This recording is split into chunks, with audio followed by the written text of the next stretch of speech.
मोदी सरकार ने भारत में मुसलमानों के खिलाफ हिंसा और उन पर जुल्म करने की इजाजत देकर उनके धार्मिक स्थल यानी मस्जिदों की तोड़फोड़ और आगजनी पर चुप्पी इख्तियार कर रखी है। इस सरकार ने मुसलमानों के खिलाफ दी जा रही हेट स्पीचेस को रोकने की भी कोई कोशिश नहीं करी और न ही बेगुनाह मुसलमानों की मॉब लिंचिंग का सिलसिला रुकने का नाम ले रहा है। ऐसा मानना है अमेरिकी संस्था United states commission on international religious freedom का, जिसने अपनी रिपोर्ट में भारत में मुसलमानों के साथ हो रहे जुल्मों पर नाराजगी जाहिर करते हुए डोनाल्ड ट्रंप सरकार से मोदी सरकार की एजेंसियों और उनके अधिकारियों पर पाबंदी लगाने, उनके अमेरिका आने पर बैन लगाना और उनकी सारी प्रॉपर्टीज जब्त करने का सुझाव दिया है। दरअसल भाजपा और आरएसएस के हिंदुत्व की राजनीति मुसलमानों को इकोनॉमिकली और सोशली कमजोर करने की पॉलिसीज पर टिकी हुई है। इसीलिए 2014 के बाद से ही भाजपा और आरएसएस से जुड़े लोग और उसके संगठन मुसलमानों पर लगातार हमला बोलते आ रहे हैं, उनको देशद्रोही, गद्दार और यहां तक कि कोरोना फैलाने के लिए जिम्मेदार बताकर उनको बदनाम कर रहे हैं। प्रदेश के प्रधानमंत्री मोदी जी ना तो ऐसे लोगों के खिलाफ कुछ बोलते हैं और ना ही ऐसे लोगों के खिलाफ कुछ कार्रवाई कर रहे हैं। उनकी इसी चुप्पी का नतीजा है कि पूरे देश में बाकायदा एक कैंपेन चलाया गया कि कोरोना फैलाने के लिए सिर्फ मुसलमान जिम्मेदार है।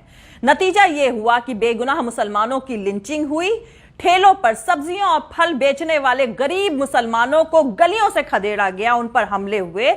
पर अफसोस देश के प्रधानमंत्री नरेंद्र मोदी हमेशा की तरह खामोश रहे। पर इंटरनेशनल मीडिया और पूरी दुनिया की निगाहें मोदी सरकार के इस रंग ढंग पर लगी हुई हैं और वो देख रही हैं कि भारत में मजहब के नाम पर किस तरह का तमाशा चल रहा है।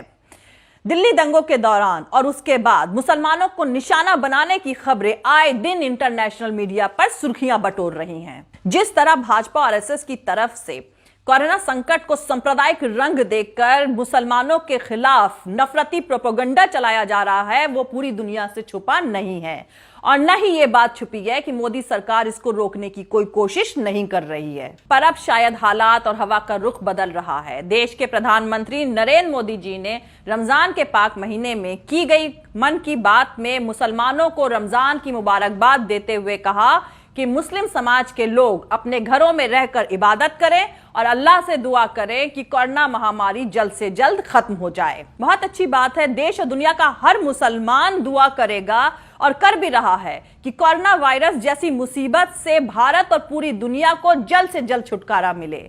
लेकिन नरेंद्र मोदी का यह बयान देश के मुसलमानों का यकीन जीतने से ज्यादा मिडिल ईस्ट देशों के दबाव के चलते दिया गया बयान ज्यादा महसूस हो रहा है। दरअसल अरब देशों में करोड़ों भारतीय रहते हैं। इनमें बिजनेसमैन, ऊंची पोस्टों पर काम करने वालों से लेकर छोटे कामगार सभी शामिल हैं। ये लोग इन मुस्लिम देशों से हर महीने करोड़ों रुपए भारत ट्रांसफर करते हैं, जिससे भारत की खस्ता हाल इकोनॉमी की मरम्मत करने में मदद मिलती है। पर भारत में कोरोना महामारी के दौरान मुसलमानों और इस्लाम के खिलाफ चल रहे नफरती कैंपेन के चलते बहुत सारे वीडियोस और जहरीली पोस्टें वायरल हुई। इन्हीं वायरल हुए वीडियो और मुसलमानों और इस्लाम के खिलाफ लिखी गई जहरीली पोस्टों को अरब देशों में रह रहे मोदी भक्तों ने शेयर किया, लाइक किया और उन पर इस्लामोफोबिक जहरीले कमेंट्स भी करे। इसी के बाद से ही पूरे मिडिल ईस्ट में भक्तों और सांप्रदायिक भारतीयों की पहचान करके उन्हें जेल और भारत वापस भेजने का सिलसिला जारी है और भाजपा और आरएसएस के मुस्लिम विरोधी एजेंडे को खुलकर एक्सपोज किया जा रहा है। शायद इसीलिए नरेंद्र मोदी जी को रमजान के महीने में मुसलमानों की दुआओं की जरूरत पड़ रही है। भारत में भाजपा और आरएसएस की तरफ से मुसलमानों के खिलाफ बोई गई नफरत के फसल की कहानी सिर्फ अरब देशों तक नहीं फैली है, बल्कि यह मामला अब इंटरनेशनल हो चुका है और पूरी दुनिया के सामने मोदी सरकार के चलते भारत की छीछा लेदर का सिलसिला जारी है। कई इंटरनेशनल ऑर्गेनाइजेशन पहले ही भारत के मुसलमानों पर हो रहे जुल्मों पर फिक्र जाहिर कर चुके हैं, पर अब मोदी जी के जिगरी दोस्त डोनाल्ड ट्रंप के मुल्क यूनाइटेड स्टेट्स ऑफ अमेरिका से भी नाराजगी का पैगाम आया है। अमेरिकी संस्था United states commission on international religious freedom USCIRF ने भारत में मुसलमानों के ऊपर हो रहे जुल्मों पर फिक्र जताते हुए अपनी रिपोर्ट में कहा कि इस नफरती कैंपेन को चलाने वाले ऑर्गेनाइजेशन और उससे जुड़े लोगों को बैन करके उनकी प्रॉपर्टीज और उनके बैंक अकाउंट्स को सीज कर देना चाहिए। तो दोस्तों 2014 के बाद से गाय के नाम पर शुरू हुई मुसलमानों की मॉब लिंचिंग से लेकर दिल्ली दंगों और फिर कोरोना वायरस महामारी के नाम पर मुसलमानों को मजहब के नाम पर जिस तरह से निशाना बनाया जा रहा है, उससे पूरी दुनिया में मोदी सरकार और आरएसएस की छीछालेदर होनी शुरू हो गई है। और अब United states commission on international religious freedom ने भारत को सीपीसी की लिस्ट में डाल दिया है। सीपीसी का मतलब होता है कंट्रीज विद पर्टिकुलर कंसर्न, यानी भारत को दुनिया के उन मुल्कों की कैटेगरी में डाल दिया गया है जहां मजहब के नाम पर भेदभाव और जुल्म किया जाता है। ऐसा दूसरी बार भारत के साथ हो रहा है। पहली बार भारत को सीपीसी की लिस्ट में 2002 गुजरात दंगों के बाद डाला गया था और इसीलिए मोदी जी के बोल कुछ बदले बदले से नजर आ रहे हैं। तो दोस्तों इस वीडियो में हम जानेंगे कि भाजपा आरएसएस की तरफ से मुसलमानों के खिलाफ जो नफरती प्रोपेगेंडा चलाया जा रहा है वो क्या अपनी आखिरी मंजिल तक पहुंच गया है, और अगर भाजपा आरएसएस मुसलमानों के खिलाफ अपने इस नफरती प्रोपेगेंडे से पीछे नहीं हटती है तो उसको क्या नतीजा भुगतना पड़ सकता है। और सीपीसी की लिस्ट जिसमें पाकिस्तान और ईरान पहले से ही मौजूद है, उसमें भारत का नाम आने के बाद दुनिया में भारत की इमेज को क्या फर्क पड़ेगा। इसके साथ साथ हम ये भी जानेंगे कि अमेरिकी संस्था United state commission on international religious freedom USCIRF ने भारत के होम मिनिस्टर अमित शाह को अमेरिका आने पर बैन लगाने के लिए क्यों कहा है। ये सारी बातें मैं आपको इस वीडियो में बताऊंगी, लेकिन उससे पहले जो लोग हमारे इस चैनल पर नए हैं वो हमारा YouTube channel political Tamasha with doctor Arshi को सब्सक्राइब करके वहां पे लगी बेल आइकॉन को जरूर दबा दे ताकि आपको हमारे आने वाले हर वीडियोस की अपडेट्स मिलती रहे।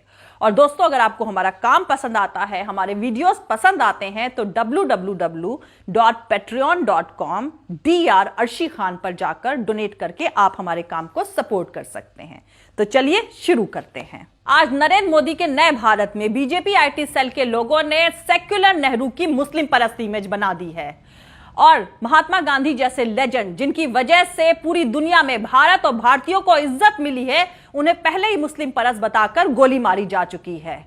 और अब सड़क से लेकर संसद तक भगवा झंडा उठाए लोग गांधी के हत्यारे नाथूराम गोडसे को देशभक्त बताते घूम रहे हैं। तो ऐसे भारत में अगर छोटा मोटा काम करने वाले गरीब मुसलमानों को बायकॉट करने की अपील हिंदूवादी संगठनों की तरफ से करी जा रही है तो इसमें कोई ताज्जुब की बात नहीं है, क्योंकि मुसलमानों को गरीबी, भुखमरी और बेरोजगारी की तरफ ढकेलने का सारा प्रोग्राम सरकार की सहमति से ही हो रहा है। इसीलिए अमेरिकी संस्था United states commission on international religious freedom ने सीपीसी लिस्ट में भारत को पहले नंबर पर रखते हुए भाजपा, आरएसएस और हिंदूवादी संगठन पर पाबंदी लगाने की सिफारिश करी है। तो दोस्तों आपको बता दें कि इससे पहले भारत दूसरे नंबर की कैटेगरी पर था, यानी कि भारत में मुसलमानों के साथ जो भेदभाव किया जा रहा था उस पर यह संस्था नजर रखे हुई थी, यानी कि मोदी सरकार की हरकतें निगरानी में थी। और अब दिल्ली दंगों के बाद कोरोना वायरस महामारी की आड़ में मुसलमानों को अलग थलग करके आरएसएस जिस तरह से अपने एजेंडे पर आगे बढ़ रही है, उसकी संजीदगी को समझते हुए United states commission on international religious freedom ने भारत को सीपीसी यानी कंट्रीज विद पर्टिकुलर कंसर्न की लिस्ट में पहले नंबर पर डाल दिया है। इसका मतलब है इस वक्त भारत में मजहब के नाम पर लोगों पर जुल्म किया जा रहा है, उनको मारा जा रहा है, उनका रोजगार छीना जा रहा है, उनकी प्रॉपर्टीज में आग लगाई जा रही है। और भारत को सीपीसी के लिस्ट के इस नंबर पर आ जाने के बाद बहुत सारे अमन पसंद और सेक्युलर मुल्क भारत को पहले जैसी इज्जत और सम्मान नहीं देंगे। इससे पहले भी भारत सीपीसी की लिस्ट में पहले नंबर पर नरेंद्र मोदी के कारनामों की वजह से ही आया था।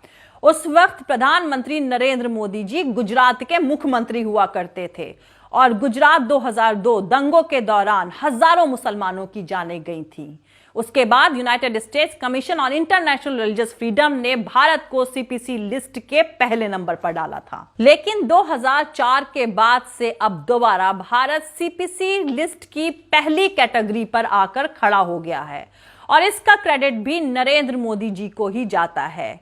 शायद जो काम उन्होंने 2002 गुजरात में शुरू किया था, 2019 में दोबारा चुने जाने के बाद उन्होंने देश में वो दोबारा दोहरा दिया है। ऐसा अमेरिकी संस्था United states commission on international religious freedom का मानना है।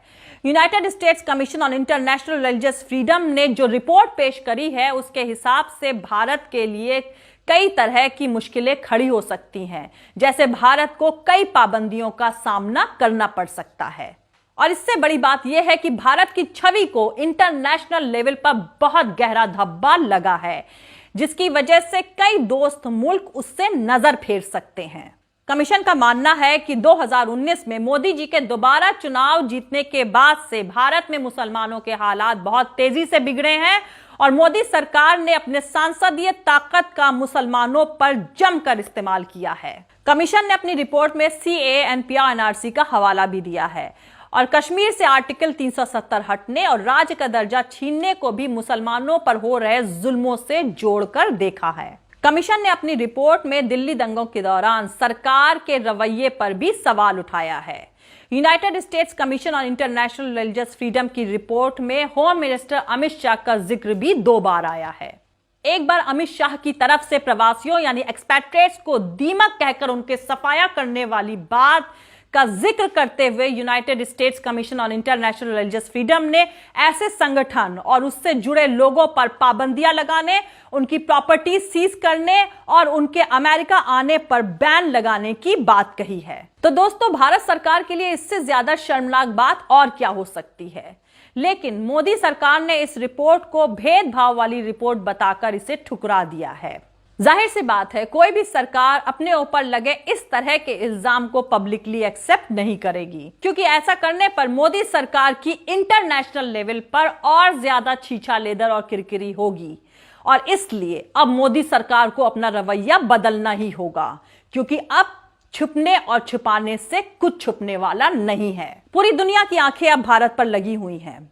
इस रिपोर्ट के आ जाने के बाद पूरी दुनिया के मुल्क ये देख रहे हैं कि मोदी सरकार मजहब को निशाना बनाकर भारत में मुसलमानों के साथ किस तरह का खिलवाड़ कर रही है। और सरकार से जुड़े हिंदूवादी संगठन भारत में मुसलमानों के खिलाफ जहरीली अफवाहें फैलाकर उनके साथ जानवरों जैसा बर्ताव कर रहे हैं और मोदी सरकार ये सब देखते हुए चुप रहकर उनका समर्थन कर रही है। और अब बात इंटरनेशनल लेवल पर पहुंचने के बाद मोदी जी भारत में रह रहे मुसलमानों को रमजान की मुबारकबाद देते हुए उनसे कोरोना खत्म होने की दुआ करने की बात कर रहे हैं। पर ऐसा महसूस नहीं होता है कि रमजान की मुबारकबाद देने भर से भारत के मुसलमानों का यकीन जीता जा सकता है।